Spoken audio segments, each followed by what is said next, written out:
Sheila lived in an unassuming corner apartment on the second floor of a quiet residential building. At 39, she carried herself with a graceful confidence that often turned heads. She was divorced, but had no regrets.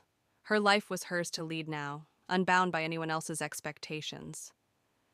Across the hall lived Rahul, a younger man in his early 30s.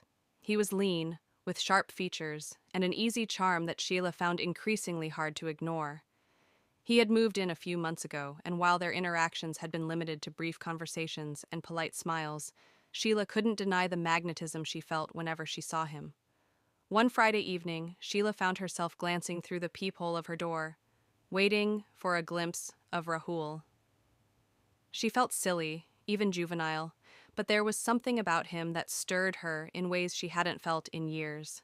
That night, with a glass of wine in hand, she made a decision.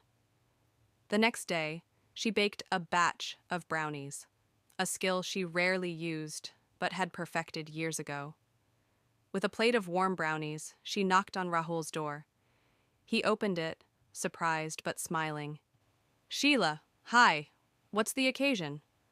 "No occasion," she said lightly, her heart pounding. "I just thought you might like some brownies. Consider it a neighborly gesture." Rahul invited her in, and they sat in his cozy living room. As they chatted, Sheila found herself relaxing. She learned that Rahul was a freelance photographer who traveled often but loved the quiet of their building.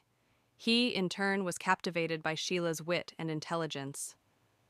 As the evening wore on, the conversation turned more personal.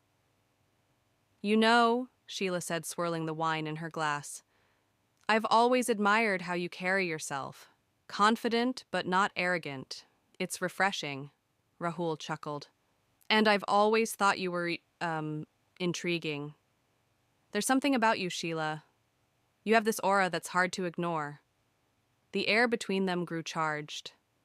Sheila leaned forward slightly, crossing her legs and pressing them against each other, her voice low and aroused.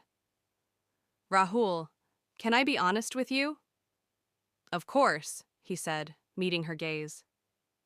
She hesitated, her breath catching. Kissed him and said, "I feel a connection with you. I don't know if it's mutual, but I'd like to explore it, if you feel the same." Rahul, in his heat of arousal, stared at her for a moment, his expression unreadable. Then he reached out, taking her hand in his. "Sheila, I do feel something for you, but I think we should take our time. Let's not rush this." Sheila could see the bulge on his trousers knotted, a mixture of relief and disappointment washing over her. "I understand," she said softly. They spent the rest of the evening talking, their bond deepening with every word and about their unfulfilled desires. While Sheila's initial intentions had been bold, she realized that sometimes the most meaningful connections required patience and trust.